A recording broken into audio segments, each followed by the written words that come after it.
this is it.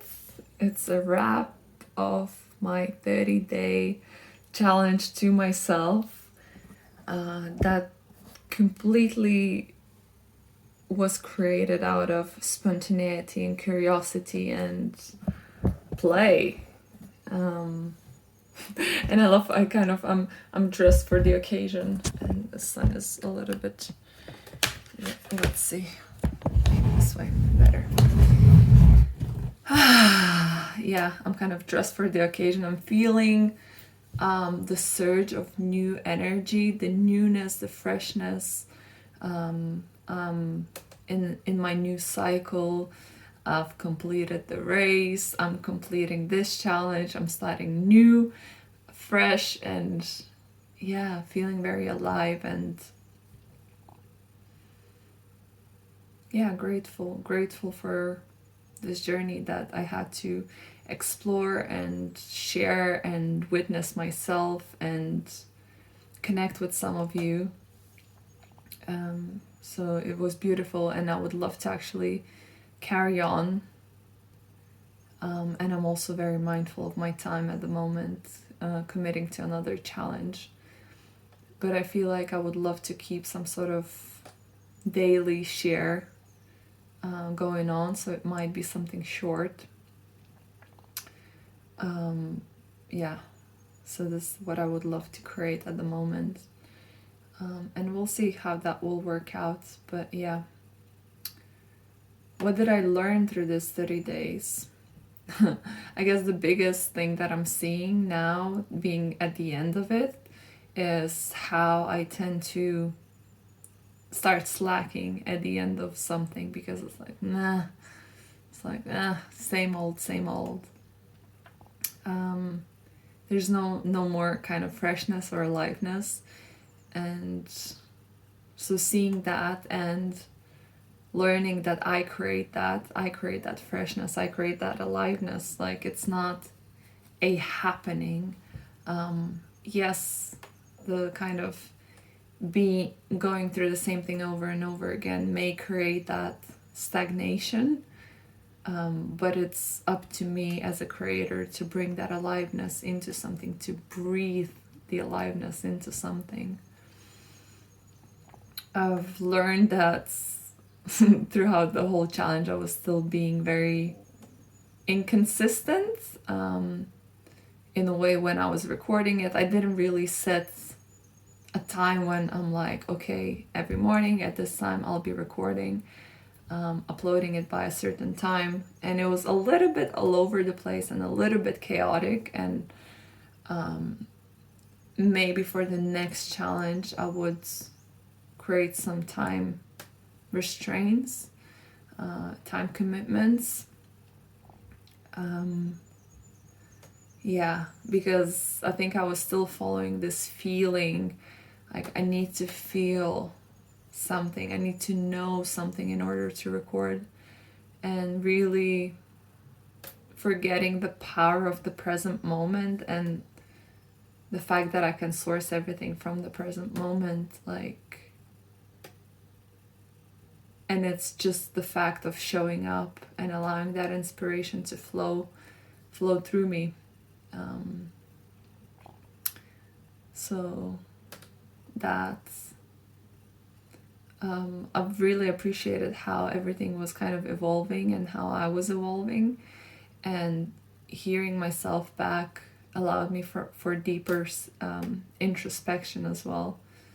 And at the same time, I'm like, I've recorded all these 30 days and like I mean, I could remember some of them and what I've shared, but at the same time, it's like kind of, it's in the past now and I don't really remember. So I don't know if it's just how my brain works or how everyone's brain works. But I'm just moving on. I guess I'm more like forward focused. Like, what's the next thing? What's the next thing? Not really clinging on to the past. I feel like part of me wanted to be more reflective during the process and kind of maybe track my insights that I was having or realizations, and at the same time I'm like, I got what I got and I didn't get what I didn't get, and it's okay. Also, going back to the theme of my year, trusting that whatever I needed to integrate from those 30 days, I have. What I needed to see, I saw, and it doesn't have to be like, I love to meticulously document every single thing, every single insight, and things like that. So yeah, just playing, just rolling with it, and bringing more intentionality as well, which is also beautiful. So it's been beautiful to play and be messy and unconstructed, like structure free. And I would love to bring some more intentionality in the way I share, being more succinct. So that's, I guess, just a different expression of the same thing, a different format, right? Vlog is just like you being you and sharing whatever is on your mind in the present moment. But the long-term vision for myself being online is being more intentional and bringing more structure into what I'm sharing, so that it's easier to digest for people. At the same time, part of me is like resisting to this like whole 60-second movement and feeding people with just like quick dopamine hits. But I guess this is something I'll have to be with and adapt to, or I don't have to as well. Just feeling what's really authentic for me and how I want to share. But yeah, also this same realization over and over again. The power of sharing, the power of voicing, the power of speaking, and how speaking creates. And just the more I share, the more I create, the more I realize, the more I self-actualize, the more I hear myself. I'm having a picture that's coming to mind. Something like, it's almost like you scratch something and you scratch bit by bit in order to see a picture. So this is how for me feels like whenever I speak, or like it's the puzzle piece that adds in. Like I can, like my view of life and the world and myself broadens. Something with paint as well. I don't know. But yeah, the scratching element, this like wiping and beginning to see a picture. So this is what's for me speaking is. It's that process of self-discovery, self-realization.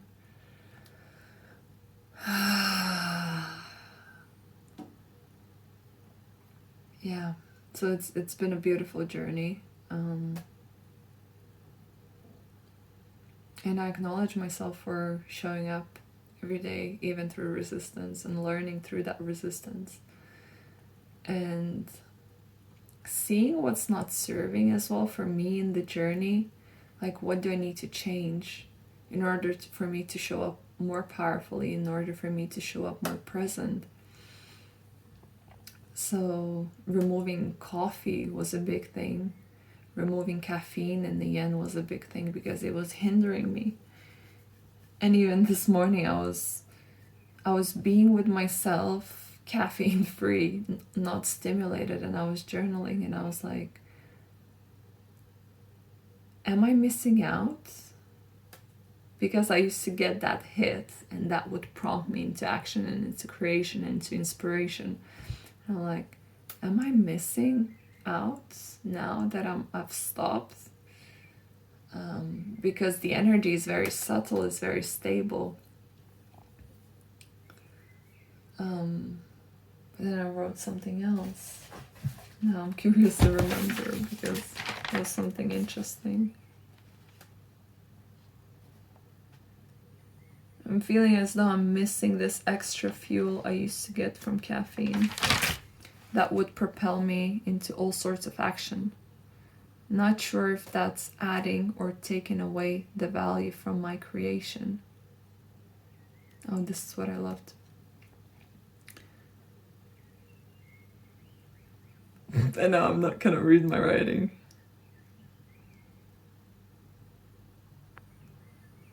Oh my god, this is embarrassing.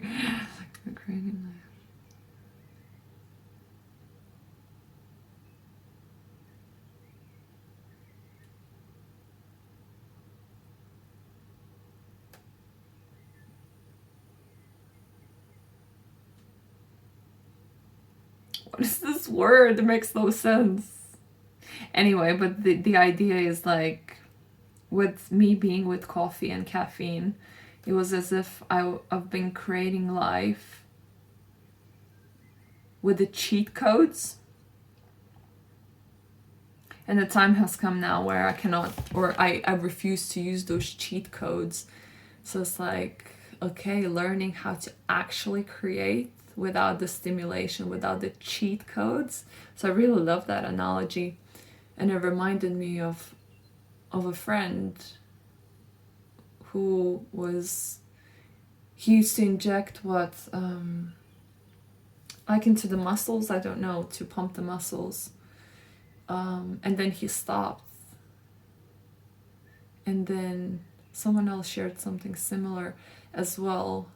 So it's like when you're faking something, or like using something artificial to support you in your life, and then you're like, no, I just want to live in the truth, in the actual expression of myself without fakeness.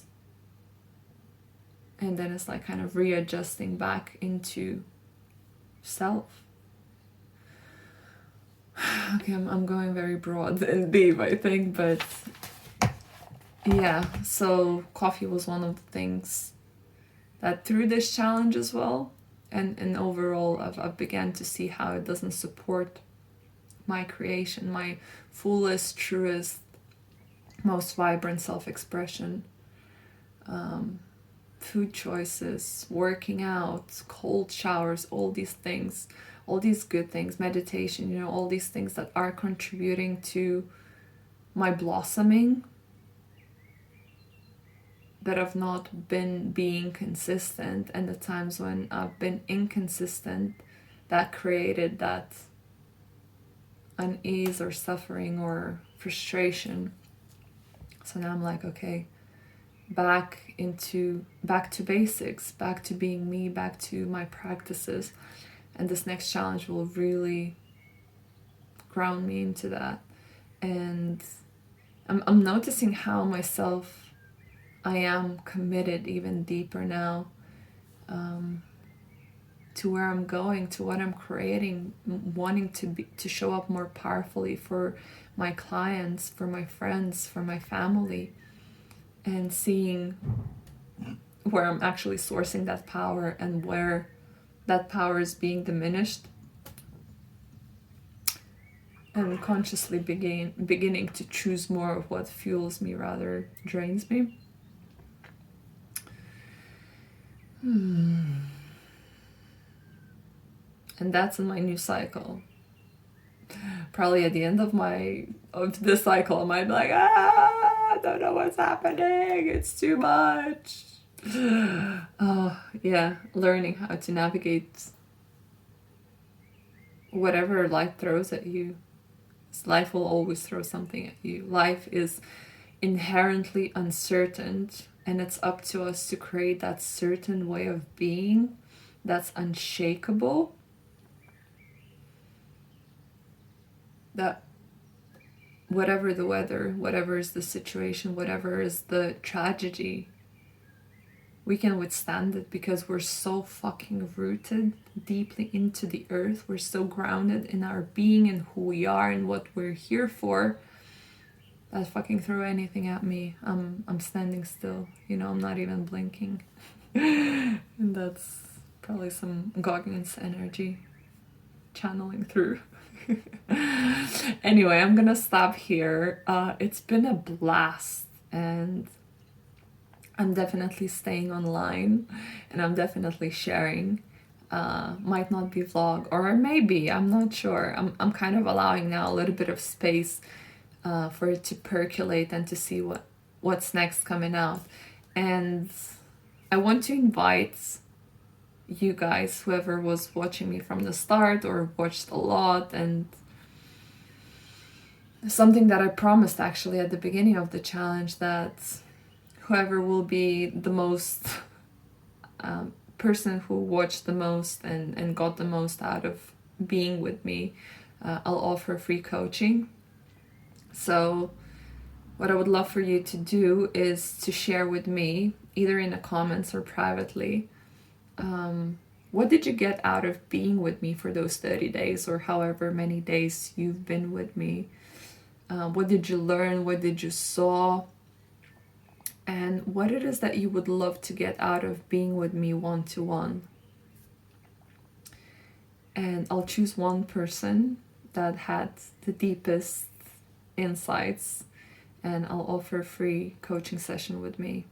I don't remember how many I said I'll offer, but I'll have a look at the beginning of the post, and I'll keep my promise.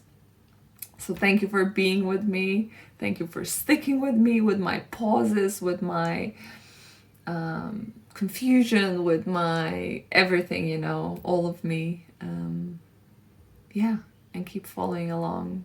I'll still stay online, as I said. Loving you, and I'll see you soon.